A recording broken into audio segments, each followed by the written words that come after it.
पहला क्वेश्चन है कि MiG-21 लड़ाकू विमान के बारे में निम्नलिखित कथनों पर विचार करना। MiG-21 को 26 सितंबर 2025 को चंडीगढ़ में इसको रिटायर कर दिया गया, सही बात है। MiG-21 को जो रशियन कंपनी से बनाया गया था, केवल एक सही है, और इसको 1963 में भारतीय वायुसेना में शामिल किया गया था। और भी देखते हैं, MiG-21 पहला क्रूज फाइटर प्लेन था। अब ब्रह्मोस जो है वो सुपरसोनिक है, क्रूज मिसाइल है। ये ब्रह्मोस जो ब्रह्मपुत्र मॉस्कोवा नदी के नाम पर है, इसका रेंज 450 किलोमीटर है। सुखोई 30 जो है उसमें बॉम्ब कैरी करने लगा है, छोटी आईडियो द्वारा विकसित किया गया। S-400 जो है रशिया से लिया गया, इसका मतलब होता है सुदर्शन। राफेल जो होता है फ्रांस से लिया गया, फ्रांस से दसाल्ट एविएशन कंपनी से। इसको फीमेल पहले उड़ाने वाली शिवांगी सिंह थी, जो कि बनारस की थी। रुपरम जो स्वदेशी एंटी रेडिएशन है, रुपरम सेकंड जो है दूसरा है स्वदेशी एंटी रेडिएशन। सक्षम जो है स्वदेशी ड्रोन है, सक्षम। इंद्रजाल जो है निगरानी ड्रोन है। संजय जो है सूचना डिवाइस है, संजय महाभारत में संजय तो सूचना डिवाइस है। INS अरिहंत जो है पहला स्वदेशी पनडुब्बी है, अरिहंत। और अरिघात जो है दूसरा स्वदेशी, अरिहंत पहला है, अरिघात दूसरा है। रुपरम हो गया एंटी रेडिएशन, सक्षम स्वदेशी ड्रोन हो गया। उसके बाद किस कंपनी ने अंडमान सागर में प्राकृतिक नेचुरल गैस के भंडार का खोज किया? तो ऑयल इंडिया कंपनी जो है खोज किया है। और भी देख लेते हैं, इंडिया का सबसे बड़ा रिफाइनरी जो है जामनगर गुजरात में सबसे बड़ा रिफाइनरी। पहला ऑयल रिफाइनरी जो डिगबोई असम में, पहला ऑयल रिफाइनरी ऑयल और डिगबोई, ओई से ही खत्म हो रहा है, तो ऑयल रिफाइनरी डिगबोई असम में। पहला तेल का कुआं माकूम असम में, पहला तेल का कुआं भी मिला माकूम असम में। और सबसे बड़ा रिफाइनरी जामनगर गुजरात में है। कह रहा है कि किस निम्नलिखित में से किस स्वैपेबल बैटरी वाले इलेक्ट्रिक भारी ट्रकों का भारत का पहला बड़ा बेड़ा लॉन्च किया? तो कहाँ से लॉन्च हुआ है? तो जवाहरलाल नेहरू पोर्ट से हुआ है। जवाहरलाल नेहरू पोर्ट कहाँ है? महाराष्ट्र में है। इसको इसी का नाम है नहवा सेवा पोर्ट, इसी का नाम है। और भी देखते हैं, 14वां पोर्ट जो बना है वह बर्धमान बना है महाराष्ट्र में। इंटरनेशनल एयरपोर्ट, इंटरनेशनल थी बंदरगाह है, बर्धमान महाराष्ट्र में 14वां बना है। केरला में है विजिंगधाम पोर्ट, केरला में विजिंगधाम पोर्ट भी इंटरनेशनल है। तिरुवनंतपुरम में, केरला के तिरुवनंतपुरम में। अब मुंद्रा एयरपोर्ट जो है गुजरात में, मुंद्रा एयरपोर्ट। और दीनदयाल एयरपोर्ट जो इसमें ऑप्शन में दिया गया है, ये भी गुजरात में ही है। तो विश्व सी फूड सम्मेलन जो कांग्रेस है 2026 में संदर्भ में कहाँ पर इस पर विचार करना है? सी फूड वाला चेन्नई में आयोजित किया जाएगा। 2026 में पहली बार विश्व सी फूड कांग्रेस WSC विश्व वर्ल्ड सी कांग्रेस जो है इसका भारत मेजबानी कर रहा है पहला बार। 1 और 2 दोनों सही है, चेन्नई में आयोजित हो रहा है। विश्व महासागर सम्मेलन जो है ये सब भी देखना है। विश्व महासागर सम्मेलन चेन्नई में हो रहा है। सरकार शिखर UAE दुबई में। वन्य जीव पेरिस में। ग्लेशियर का जो हो रहा है विश्व का सम्मेलन USA में। महासागर चेन्नई में, समुद्र नज़दीक है। सरकार शिखर सम्मेलन जो हुआ वो UAE दुबई में हुआ, सरकार शिखर। वन्य जीव वाला पेरिस में हुआ, ग्लेशियर वाला USA में हुआ। आयुर्वेद दिवस के 2025 के समय में देखना है, ये 10वां आयुर्वेद दिवस था आपके पास जो मनाया गया, 10वां था। आयुष मंत्रालय के द्वारा किया जाता है। अब इसके अभी जो अध्यक्ष है सर्बानंद सोनोवाल है। 2025 में पहली बार 23 सितंबर को राष्ट्रीय आयुर्वेद दिवस मनाया गया। पहले बार 23 सितंबर, पहले दूसरा डेट मनाया जाता था, अब ये 23 सितंबर को मनाया जाने लगा आयुर्वेद दिवस। और भी देखते हैं, योगा डे मनाया जाता है 21 जून को। इंटरनेशनल योगा महोत्सव जो है अमेरिका में हुआ, इंटरनेशनल योगा महोत्सव। राष्ट्रीय योगा महोत्सव विशाखापट्टनम में हुआ, विशाखापट्टनम में PM मोदी उसको वहाँ पे थे। 151 देश शामिल हुआ इसमें, 191 देश। Yoga for one health one earth इसका थीम था, yoga for one health one earth. कर है भारत का पहला विदेशी रक्षा विनिर्माण सुविधा का उद्घाटन कहाँ किया गया? तो पहला का मोरक्को में, अफ्रीका में किया गया। और देखते हैं थाईलैंड से गया है, थाईलैंड से तो वो बिम्स्टेक का 6ठा हुआ ही था। उसके अलावा देखते हैं मिस वर्ल्ड जो है, जो कि हैदराबाद में इसका ऑर्गेनाइज हुआ था, मिस वर्ल्ड 2025 वाला। सो विनर जो रही थी सुचांता, वो भी थी, वो यहीं की थी, थाईलैंड की थी। और देखते हैं हाल ही में CDS chief of defence staff जो होता है अनिल चौहान की सेवा के विस्तार को मंजूरी मिला है। कैबिनेट की नियुक्ति, इसमें सरकार का कुछ लेना देना नहीं होता है, इसमें कैबिनेट की नियुक्ति से चलता है CDS। इसमें देखते हैं CDS के बारे में 25 दिसंबर 2019 को इसका गठन हुआ, अटल बिहारी के बर्थ डेट पे 25 दिसंबर है। अनिल चौहान अभी इसके है, पहले जो उनका नाम था Bipin Rawat. Indian army day मनाया जाता है 15 जनवरी को। नेवी डे मनाया जाता है 4 दिसंबर को। एयरफोर्स डे मनाया जाता है 8 अक्टूबर को। अगस्त 2025 में लोकसभा ने अनुसूचित जनजातियों के लिए सीट आरक्षित करने के लिए एक विधेयक पारित किया। तो 104वां गोवा विधानसभा में किया गया। पहले SC ST को 84 को और ST को 47 को सीट रिजर्व था। ये 2020 तक ही था, इसको 10 साल के लिए और बढ़ा दिया गया कि 104 अमेंडमेंट करके एंग्लो इंडियन को जो है उसके रिजर्वेशन को समाप्त कर दिया गया। SC के लिए 84 को, ST के लिए 47 को। अगला है भारत का पहला make in India 1 megawatt green hydrogen संयंत्र कहाँ चालू किया गया था? कांडला। मेक इन इंडिया के तहत 1 मेगावाट के ग्रीन हाइड्रोजन संयंत्र कांडला बंदरगाह जो कि गुजरात में है। सबसे ज़्यादा आयात निर्यात यहीं से होता है। चेन्नई बंदरगाह जो है आर्टिफिशियल है, CITC से नापा जाता है। सभी जितने बंदरगाह उसको देख लेते हैं हम लोग। गुजरात में हो गया मुंड्रा, कांडला, फिर मुंबई में हो गया, फिर एक नाहवा हो गया, मुंबई हो गया, नाहवा हो गया, माड़मू गोवा हो गया, सबसे ज़्यादा आयरन ओर का होता है। फिर न्यू मंगलोर हो गया, फिर कोचिन हो गया, उसके बाद इधर एन्नोर हो गया, चेन्नई हो गया, तूतीकोरिन हो गया, विशाखापट्टनम हो गया, यहाँ से भी आयरन ओर का इससे सबसे ज़्यादा होता है। पाराद्वीप हो गया, हल्दिया हो गया, कोलकाता हो गया, अभी नया नया को बना है वाधवान। ये टोटल 14 को पोर्ट है, बंदरगाह है। हाल ही में भारत के प्रधानमंत्री ब्रिक्स शिखर सम्मेलन में रूसी राष्ट्रपति को कौन सी पारंपरिक ब्रिक्स में रूस के राष्ट्रपति को इन्होंने सोहराय पेंटिंग गिफ्ट किया, जो कि झारखंड का है सोहराय पेंटिंग।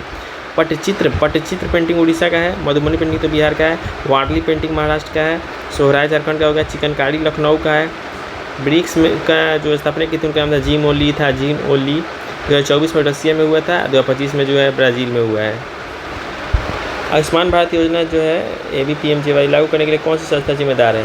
तो NHA नेशनल राष्ट्रीय स्वास्थ्य प्राधिकरण है, वो जिम्मेदार है। 2019 में हुआ था, इसका गठन न्यू दिल्ली में हेडक्वार्टर है। उसके बाद देख लेते हैं और भी महिला एवं बाल विकास मंत्रालय का जो अध्यक्ष है अन्नपूर्णा देवी है। आयुष्मान कार्ड जो बनता है जो जिसका नाम जन आयोग भी है, झारखंड से लॉन्च हुआ है, 5 लाख तक का रुपया मिलता है। यूपी टॉप में यूपी है, उसके बाद बिहार है बनाने में। बजट 2025 में जो गिग वर्कर्स के स्वास्थ्य सेवा के बारे में बात हुआ बजट 2025 वाले में। उसके बाद नीति आयोग का हेड है PM, अध्यक्ष का नाम है सुमन। और एक क्वेश्चन है कि 10,000वां जन औषधि केंद्र कहाँ खुला? तो देवघर झारखंड में खुला।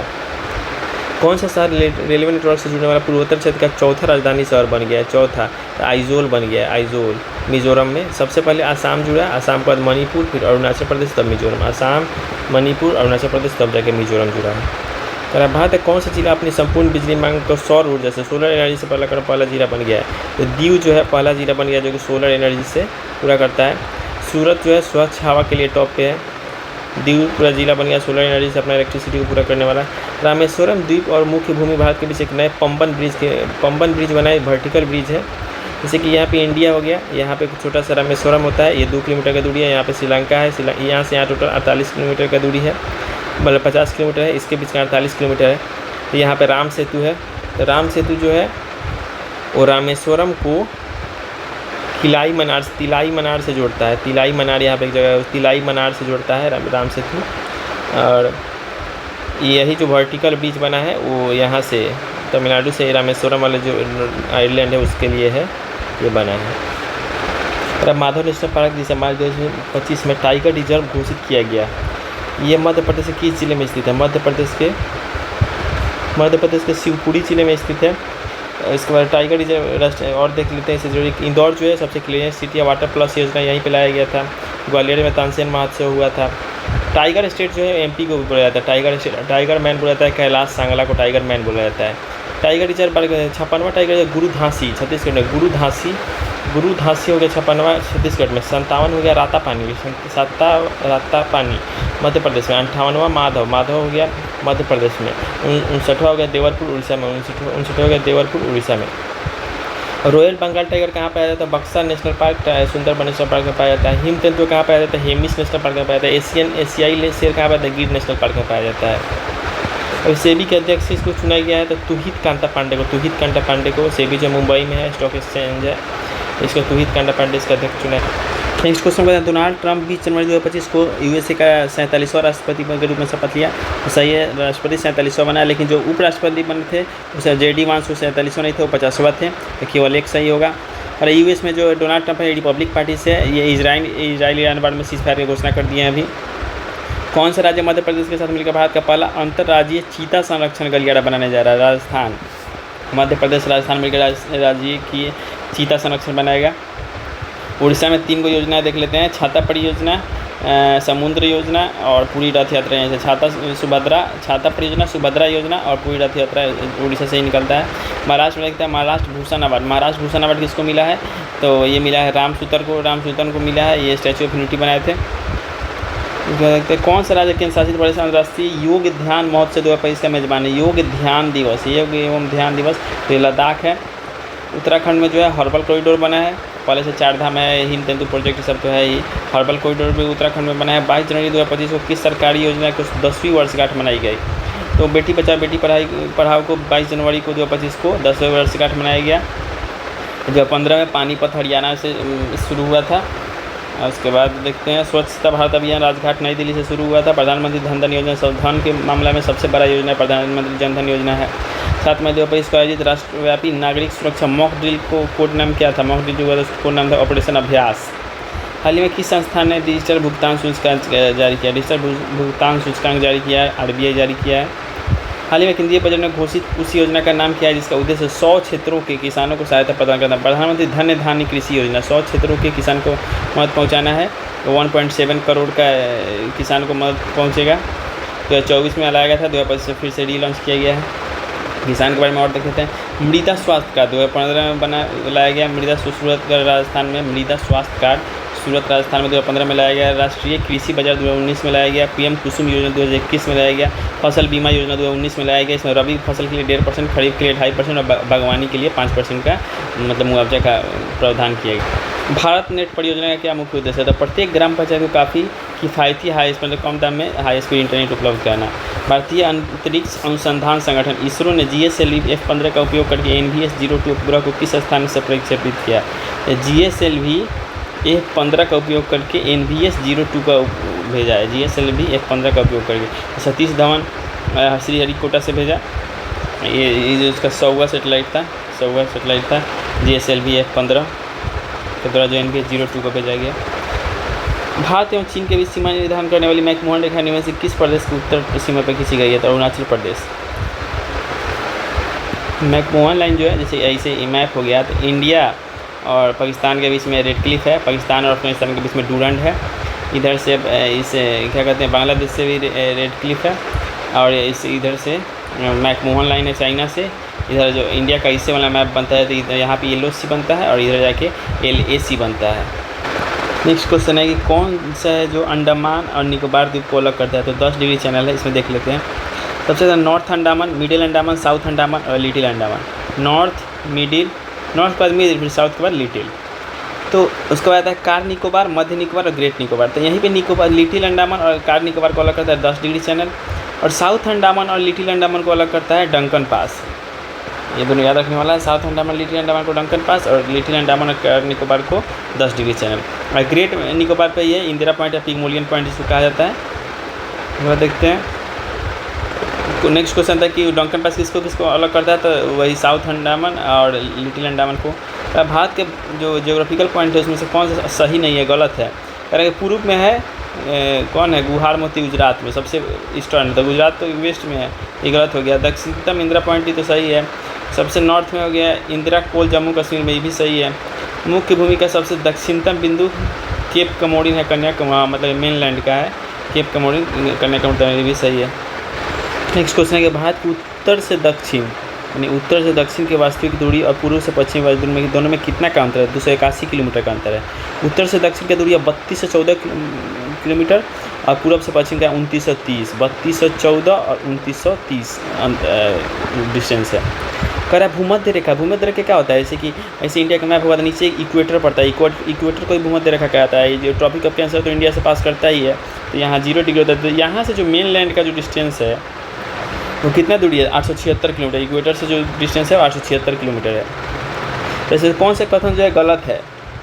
पर पश्चिम बंगाल की सीमा भूटान नेपाल से लगता है, बिल्कुल लगता है। मैप जाता है एक जगह इसे टूप उधर निकल जाता है और इसके कारण क्या होता है कि नेपाल से ही बॉर्डर बना लेता है और भूटान से ही बॉर्डर बना लेता है पश्चिम बंगाल। असम राज्य की सीमा भूटान और बांग्लादेश की सीमा से लगती है, सही बात है। असम तो ऊपर ही है, नीचे से बांग्लादेश से लग जाता है, इसके असम के नीचे मेघालय है। उत्तराखंड राज्य की सीमा चीन और नेपाल से लगती है, सही बात है। उत्तराखंड यहाँ पे है, इसका तो चीन से भी लगता है और इधर नेपाल से, इधर चीन से लगता है। पर मणिपुर राज्य की सीमा बांग्लादेश और म्यांमार की सीमा से लगती है। मणिपुर यहाँ जाएगा तो अन्ना मामी, यहाँ पे असम, नागालैंड, क्या किसका है? मणिपुर और मिजोरम। इधर है त्रिपुरा, यहाँ है मेघालय। ये तो अलग हो गया यहाँ से। ये बांग्लादेश से बॉर्डर कहाँ बनाएगा? तो इसलिए ये नहीं होगा। तो इसमें से कौन गलत है चुनना है? पर हिमालय जो सबसे नया पर्वत है दुनिया के में, तो सबसे सही बात है। भौगोलिक दृष्टि से जो इंडिया का साउदर्न हिस्सा है वो प्रायद्वीपीय क्षेत्र से बना है और सबसे पुराना है, सही भाग है। भारत में गोंडवाना से सबसे ज़्यादा कोयला निकलता है, गोंडवाना से निकल पे करता है, बिटुमिनस कोयला सबसे ज़्यादा निकलता है। जो बात करा भारत का पश्चिमी भाग जो है समुद्र के तट से नदियों से बना है, तो ये गलत है, पश्चिमी तट नहीं बना है। इसमें से कौन सा सही नहीं है, सही है, इसमें कौन सा सही है ये पता करना है। पंजाब राज्य की सीमा कहीं भी जम्मू कश्मीर से नहीं मिलती है।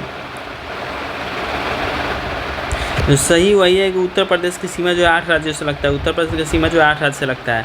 भोपाल ये पता करना है कि जो टॉपिक ऑफ कैंसर वो 8 को राज्य से जब होकर गुजरता है, रे झाट वाला बात पूरा मुँह में, उससे तो याद ही है। तो लेकिन नियरेस्ट कैपिटल जो है इसमें, नियरेस्ट कैपिटल उसमें जो उस लाइन के नियरेस्ट है वो है गांधीनगर, सबसे नियरेस्ट उसके गांधीनगर है। उसके जस्ट ऊपर जो है वो रांची है, उसके जस्ट ऊपर रांची है, नियरेस्ट कैपिटल गांधीनगर है। भारत का जो अक्षांशीय और देशांतरीय विस्तार लगभग समान है, जबकि इसका पूर्व से पश्चिम की ओर विस्तार इसके उत्तर दक्षिण की ओर विस्तार से अधिक है। इसका निम्नलिखित कारण है। कह रहा है कि अक्षांशीय और देशांतरीय विस्तार तो लगभग सेम है, यानी कि 8 डिग्री 4 मिनट से शुरू होता है, मतलब कि ऐसे लैटिट्यूड लॉन्गिट्यूड पर देखिएगा तो सेम ही दिखता है, लेकिन पूरब से पश्चिम की ज़्यादा है, क्योंकि देशांतर के बीच की दूरी विषुवत रेखा पर सर्वाधिक होती है। क्योंकि जो देशांतर होता है, इनके जो लॉन्गिट्यूड होते हैं, लॉन्गिट्यूड इनको देशांतर, लॉन्गिट्यूड के बीच में जो डिस्टेंस होता है इक्वेटर पर सबसे ज़्यादा होता है। भारत जो है ग्लोब में नॉर्थ ईस्ट में उत्तरी पूर्व भाग में पड़ता है। भारत निम्नलिखित विषय पर राज्य की पहचान कितने करना है। कर्क रेखा इस राज्य से होकर गुजरती है, तो राजस्थान, गुजरात, झारखंड, वेस्ट बंगाल, त्रिपुरा, मिजोरम, इतना ही होता है। तो इसमें कौन कौन है, राजस्थान, गुजरात, झारखंड, वेस्ट बंगाल, त्रिपुरा तो ऑप्शन में है ही नहीं, त्रिपुरा और मिजोरम यही दोनों ऑप्शन में देखना है। इस राज्य का उत्तर दक्षिण में विस्तार अधिक है, इस राज्य का उत्तर दक्षिण में, लेकिन नॉर्थ और ऐसे तो इस प्रकार से है, इस प्रकार से, सही बात है। और तो इस राज्य के बांग्लादेश और म्यांमार के साथ अंतर्राष्ट्रीय सीमा है, तो इसका आंसर हो जाएगा मिजोरम, क्योंकि त्रिपुरा का नहीं है। कह रहा है इसमें से कौन से राज्य का राजधानी जो इक्वेटर है उसके सबसे नज़दीक है, इक्वेटर है, इससे बनाइए। उसके बाद यहाँ पे पणजी हो गया, यहाँ हैदराबाद हो गया, यहाँ हैदराबाद थोड़ा ऊपर में होता है, भुवनेश्वर तो यहाँ हो गया, मुंबई तो यहाँ, तो सबसे नज़दीक जो है पणजी ही होगा। कह रहा है जो इंडियन स्टैंडर्ड साढ़े 82 डिग्री वाला जो है वो 5 राज्य से होकर गुजरता है। इसमें से कौन सा राज्य नहीं है, बिहार से नहीं है, तो मौसा से मध्य प्रदेश, उड़ीसा, यूपी, छत्तीसगढ़ और आंध्र प्रदेश से होकर गुजरता है। कह रहा है कि यदि भारत में दोपहर का 12 बजे का समय है तो उसी दिन कहाँ पे सुबह का 7 बज रहा होगा, तो 5 घंटा पीछे चले जाइए, 5 घंटा इधर चले जाइए, क्योंकि इंडिया का जो है 5 घंटा 30 मिनट आगे है, इधर से प्लस में है, तो 5 सीधा यानी कि पश्चिम में ही होगा, तो ऑप्शन इसी दोनों में से कोई होगा। उसके बाद ऑप्शन से पता कर सकते हैं कि 1 घंटा में 1 डिग्री में 4 मिनट होता है, तो 15 डिग्री में 1 घंटा होता है, यानी कि टोटल हम लोग 5 घंटा का डिफरेंस है 7 से 12 में, तो 15 × 75 डिग्री का अंतर है, तो 82.5 में से 75 घटाइएगा तो आ जाएगा 7.5 डिग्री पश्चिम। तो भारत में टाइम जोन के संबंध में कौन कौन सही है, तो सब पूरा देश में एक समय है तो वो भी सही है। उसके बाद करा अंडमान निकोबार के लिए अलग है, गलत है, GMT से 5.5 घंटा पीछे है, नहीं प्लस में है, तो केवल एक सही है। एक नया चाय बागान में टाइम जोन का मांग हो रहा है। अब इंडिया में एक ही है, पूरी दुनिया में 24 को टाइम जोन है, अमेरिका में 7 गो है, रशिया में 11 गो है, फ्रांस में सबसे ज़्यादा 12 गो है, ब्रिटेन में 9 गो है। कह रहा है कि इसमें सही उत्तर के चयन करना है। भारत विश्व का 7वां सबसे बड़ा देश है, पॉपुलेशन में दूसरा है, क्षेत्रफल के हिसाब से 7वां है, स्थल के पूरा 2.4% इस लैंड ऑक्यूपाई किया हुआ है, पॉपुलेशन में 17.5%। उसके बाद कह रहा है कि 82.5 डिग्री ईस्ट का जो है वो इंडियन में स्टैंडर्ड टाइम है, तो 2 और 4 जो है सिर्फ सही है। कह रहा है कि भारत में कितने राज्यों का संघ और क्षेत्र जो है 2 से अधिक अंतर्राष्ट्रीय सीमा होता है, तो इसको पूरा देख लेते हैं अच्छा से। जो आसाम जो है वो 2, आसाम जो है बी आसाम जो है 2 भूटान और बांग्लादेश से बनाता है आसाम। वेस्ट बंगाल जो है, वेस्ट बंगाल ये 3 गो से बनाता है, नेपाल, भूटान और बांग्लादेश से, NBB नेपाल, भूटान, बांग्लादेश। आसाम तो 2 गो से बनाता है, भूटान ऊपर में या बांग्लादेश में नीचे में, लेकिन वेस्ट बंगाल जो है नेपाल और भूटान से जाके हल्का सा बना देता है टुंडुक निकाल के, नीचे बांग्लादेश से, तो उसका है ही। लद्दाख का देखिए, लद्दाख का पाकिस्तान, चाइना, अफगानिस्तान 3 गो से, उत्तराखंड नेपाल और चाइना से, सिक्किम जो है भूटान, चाइना और नेपाल से, सिक्किम जो है, सिक्किम इधर भूटान, इधर चाइना, इधर नेपाल, सिक्किम जो है 3 से बनाता है। अरुणाचल प्रदेश चाइना, म्यांमार और भूटान से, तीन गो वाला 4 गो राज्य है। एगो वेस्ट बंगाल है, नेपाल भूटान बांग्लादेश, सिक्किम है, भूटान चाइना नेपाल, अरुणाचल प्रदेश है, चाइना म्यांमार भूटान, और लद्दाख है, पाकिस्तान चाइना अफगानिस्तान।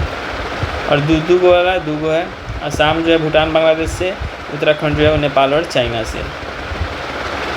तो इसका आंसर हो जाएगा टोटल 4 गो है, जो 2 से अधिक राज्यों से बनाता है। निम्नलिखित से कौन सा भारतीय राज्य 2 अथवा अधिक देशों के साथ अंतर्राष्ट्रीय सीमा को साझा नहीं करता है? इसमें एक और ऐड करना है मिजोरम। मिजोरम जो है बांग्लादेश और म्यांमार से बॉर्डर शेयर करता है। लेकिन 2 वाला भी 3 गो हो गया, एक वेस्ट बंगाल, एक वेस्ट बंगाल सॉरी बोल रहे हैं, असम, उत्तराखंड और मिजोरम, ये 2 वाला 3 गो है, और 3 गो वाला 4 गो है। एक्स्ट्रा चल रहा है, 3 गो बॉर्डर वाला 4 गो है, और 2 गो बॉर्डर वाला 3 गो है। तो वही इस क्वेश्चन में पूछ रहा है कि कौन सा जो है दो या अधिक देशों से अंतर्राष्ट्रीय सीमा को साझा नहीं कर रहा था। आसाम तो करता है ये 2 गो से, अरुणाचल प्रदेश 3 गो से, मिजोरम भी करता है 2 गो से, त्रिपुरा जो है 3 साइड से बांग्लादेश से ही घिरा हुआ है। तो निम्नलिखित में से भारत के किस राज्य की सीमाएं सबसे कम राज्यों की सीमा के साथ लगती है? इसके लिए तो मैप से देखना होगा, मैप को पूरा याद करना होगा। इसमें सिक्किम जो है, इसका इंटरनेशनल बाउंड्री बहुत ज़्यादा है, लेकिन इंडियन बाउंड्री सिर्फ एक ही राज्य से लगता है, सिक्किम। इसके बाद कह रहा है 8 डिग्री चैनल जो है किसको अलग करता है? तो देखते हैं 8 डिग्री चैनल अलग करता है मालदीव और मिनिकॉय को। मालदीव मिनिकॉय जो है लक्षद्वीप में पड़ता है, तो 8 डिग्री मालदीव मिनिकॉय को अलग करता है। 9 डिग्री मिनिकॉय और लक्षद्वीप को अलग करता है 8 डिग्री। 9 डिग्री 10 डिग्री जो है अंडमान और निकोबार को अलग करता है। कौन सा ऐसा यूनियन टेरिटरी इसमें 4 गो जिला है, लेकिन कोई भी जिला एक दूसरे के साथ बॉर्डर नहीं शेयर करता था? पुडुचेरी, इसका मोहयनम कोडाइकल और पुडुचेरी जिला है, मोहयनम कोडाइकल पुडुचेरी, लेकिन किसी का भी एक दूसरे के साथ बॉर्डर नहीं है। इसमें से कोडाइकल और पुडुचेरी, कोडाइकल और पुडुचेरी जो है वो तमिलनाडु से पूरा घिरा हुआ है, और मोह जो केरला से है, और यनम जो है वो आंध्र प्रदेश से पूरा घिरा हुआ है। खैर निम्नलिखित में से कौन से राज्य भारतीय राज्य बांग्लादेश के बॉर्डर किसके साथ है? पश्चिम बंगाल, असम, मेघालय, त्रिपुरा, तो 3 साइड से ही घिरा हुआ है, और मिजोरम, यही है। 1 2 3 4 5 गो से है। बिना अंतर्राष्ट्रीय सीमाओं से लगे स्थलबद्ध राज्य में कौन से राज्य भारत में अधिकतम उत्तरी, दक्षिणी, पूर्वी तथा पश्चिमी राज्य है? बिना अंतर्राष्ट्रीय सीमा से लगे, ये इसमें पॉइंट डाल दिया है। तो सबसे इधर गुजरात हो, ये सब वो है, ये सब लगा हुआ है, लेकिन हरियाणा जो है किसी के साथ नहीं है, तो हरियाणा उधर का हो गया। वैसे ही हम लोग ईस्ट में देखने जाएँ तो ईस्ट में जो बॉर्डर किसी के साथ नहीं शेयर करता है वो हो गया झारखंड। उसके बाद हम लोग अगर क्या बोलते हैं इधर देखें तो इधर कोई ना कोई तो बॉर्डर शेयर करता है, या यूपी तो इधर सबसे नॉर्थ में हो जाएगा मध्य प्रदेश, और उधर साउथ में हो जाएगा तेलंगाना, तो हो जाएगा झारखंड, तेलंगाना, झारखंड और हरियाणा हो गया पूर्व पश्चिम में, तेलंगाना और मध्य प्रदेश हो गया नॉर्थ साउथ में। अरे किस राज्य के उत्तर में भूटान और अरुणाचल प्रदेश है? तो आसाम है, आसाम के उत्तर में, इधर में भूटान है, यहाँ पे अरुणाचल प्रदेश है, यहाँ पे इधर में भी है। पूरब में नागालैंड और मणिपुर है, तो और इसके बॉर्डर में पूरब में अन्ना मामी, असम, नागालैंड है, मणिपुर है, नहीं है। दक्षिण यहाँ पे मेघालय है, त्रिपुरा, दक्षिण में मेघालय, त्रिपुरा, मिजोरम, यहाँ पे मेघालय है, यहाँ पे त्रिपुरा है, यहाँ पे मिजोरम है। उसके बाद कह रहा है और बांग्लादेश है, यहाँ पे बांग्लादेश, तो इससे पूरा यही बॉर्डर है बांग्लादेश का। और पश्चिम में यहाँ पे बंगाल का सेट है, ये आसाम का बॉर्डर है। भारत में निम्नलिखित राज्यों के समूह में कौन सा समूह पाकिस्तान से सीमा बनाता है? पंजाब बनाता है, जम्मू कश्मीर बनाएगा, राजस्थान बनाएगा, गुजरात बनाएगा। 4 गो, पाकिस्तान से 4 गो, बांग्लादेश से 5 गो। कह रहा है इसमें कह रहा है विचार करना, आसाम जो है भूटान और बांग्लादेश दोनों के साथ बॉर्डर शेयर करता है, सही है। पश्चिम बंगाल भूटान और नेपाल की सीमा से लगता है, सही बात है। मिजोरम जो है बांग्लादेश और म्यांमार दोनों से, सही बात है। 1 2 और 3 तीनों सही है। अर्थशास्त्र की कौन सी शाखा जो है प्राकृतिक संसाधनों के भंडार और प्रदूषण की कमी से संबंधित जो 23 साल परिणाम है? तो पर्यावरण अर्थशास्त्र। कल ही पढ़े थे, ऑरेंज वाला हो गया क्रिएटिव हो गया, ब्लू वाला समुद्र के लिए हो गया, तो ग्रीन वाला पर्यावरण के लिए होता है। तो माइक्रो इकोनॉमिक्स है, उसके जनक कहा जाता है अल्फ्रेड मार्शल को। मैक्रो के कहा जाता है मेनार्ड किन्स को, मैक्रो के मेनार्ड किन्स और माइक्रो के अल्फ्रेड मार्शल को। इसमें से कौन जो है व्यक्तिगत निर्णय, इंडिविजुअल के निर्णय की इकाई या फिर उपभोक्ता को संसाधनों का स्वामी कहा गया, फर्मों के व्यवहार के अध्ययन, डिसीजन मेकिंग, सबको किस में शामिल किया गया है? या फिर किसी इसमें किस पे परिभाषित किया जाता है? ये माइक्रो में व्यक्तिगत आता है, ये माइक्रो हो जाता है। वह अर्थशास्त्री कौन है जिसने 1920 के दशक में जो मैक्रो इकोनॉमिक्स है, मैक्रो को सूक्ष्म नहीं कहते हैं, मैक्रो इकोनॉमिक्स जो है रैगनर फिश के द्वारा दिया गया है मैक्रो इकोनॉमिक्स वर्ड 1920 में। जो मैक्रो इकोनॉमिक्स है किस में परिभाषित किया जा सकता है, तो अर्थशास्त्र की एक शाखा, इसमें समग्र रूप से अर्थव्यवस्था के व्यवहार और प्रदर्शन का अध्ययन हो, समस्त रूप से, समग्र रूप से। व्यक्तिगत आ गया तो माइक्रो हो जाएगा, समस्त रूप से शामिल किया जाता है, उसी को मैक्रो कहा जाता है। तो मैक्रो इकोनॉमिक्स को और क्या कहा जाता है, इसको आय का सिद्धांत कहा जाता है। मैक्रो इकोनॉमिक्स को आय का सिद्धांत कहा जाता है, और धन का सिद्धांत कहा जाता है माइक्रो को, धन का सिद्धांत कहा जाता है माइक्रो को, और आय का सिद्धांत कहा जाता है मैक्रो को। उपभोक्ता अपने हिसाब से कीमत तय करता है, जिसे व्यवसाय स्वीकार करता है। इस मॉडल को B2C, बायर से कंज्यूमर जाता है, कंज्यूमर जो है प्राइस डिसाइड करता है। भारत में मिश्रित अर्थव्यवस्था को अपनाने का श्रेय किसको दिया जाता है, जवाहरलाल नेहरू को दिया जाता है। खैर कौन सा है, पूंजीवादी अर्थव्यवस्था में ही तो होता है, जिसका मालिक जो होता है वो निजी व्यक्ति होता है। मिश्रित अर्थव्यवस्था क्या होता है, इसका संसाधन जितना फायदा होता है उसमें सरकारी हस्तक्षेप से मुक्ति बाजार से, इसमें दोनों एक दूसरे के साथ कोएग्जिस्ट करेंगे। मिश्रित में सरकार भी और प्राइवेट बिजनेस वाले भी, लेकिन सरकार जो इसमें नीति उति बनाता है वही लिखा हुआ है इसमें। भारत ने $5 ट्रिलियन अर्थव्यवस्था का लक्ष्य कब तक प्राप्त करने का रखा है, 2026 तक रखा है। बंद अर्थव्यवस्था क्या होता है, ना ही निर्यात ना ही आयात, तो बंद हो गया। अर्थव्यवस्था के प्रकार को उदाहरण से मिलाइए। पारंपरिक अर्थव्यवस्था अफ्रीका के आदिवासी लोग, शासित अर्थव्यवस्था तो चीन, मुक्त बाजार अर्थव्यवस्था तो हांगकांग, मिश्रित अर्थव्यवस्था तो इंडिया मिश्रित हो गया, चीन जो है शासित हो गया, पारंपरिक जो अफ्रीका का हो गया, मुक्त हो गया हांगकांग का हो गया। आर्थिक गतिविधियों, भारतीय अर्थव्यवस्था कितने क्षेत्र हैं, भारतीय 3 है आर्थिक, प्राइमरी, सेकेंडरी, टर्शियरी। स्वतंत्रता से पहले भारतीय अर्थव्यवस्था में किसका प्रमुख स्रोत था, तो कृषि का था स्वतंत्रता से पहले। किस अर्थव्यवस्था में मत्स्य पालन तो प्राइमरी में रखा जाएगा। किसी विकासशील अर्थव्यवस्था में प्रारंभिक चरणों में अधिकांश गतिविधि किस में होता है, तो विकासशील में ज़्यादातर प्राइमरी सेक्टर में होता है। 2011 की जनगणना के अनुसार सबसे ज़्यादा जनसंख्या किस क्षेत्र में था, तो प्राथमिक में था। औपनिवेशिक भारत की 2011 के हिसाब से था, अभी वर्तमान के हिसाब से टर्शियरी में है। औपनिवेशिक भारत की भारतीय आबादी के अलावा 85% भाग अर्थव्यवस्था के इनमें से किस क्षेत्र पर निर्भर था, तो कृषि पर ही 85% निर्भर था। कौन सा क्षेत्र भारत का सबसे बड़ा नियुक्त है, अभी जो है टर्शियरी है, 1947 से लेकर 2011 तक जो प्राइमरी रहा। वर्ष 1950-51 में भारत के GDP में औद्योगिक क्षेत्र की प्रतिशत हिस्सेदारी लगभग कितनी थी, 1950-51 में 13 था, अभी लगभग दुगुना होकर 26.5 हो चुका है। भारतीय राजस्थान में इनमें से किस क्षेत्र को सेवा के रूप में भी जाना जाता है, तो सेवा सेक्टर, टर्शियरी सेक्टर को कहता है। आर्थिक गतिविधि किस क्षेत्र के परिवहन और भंडारण की, परिवहन, ट्रांसपोर्टेशन एंड कम्युनिकेशन जो आता है, ये सब तो टर्शियरी में ही आता है।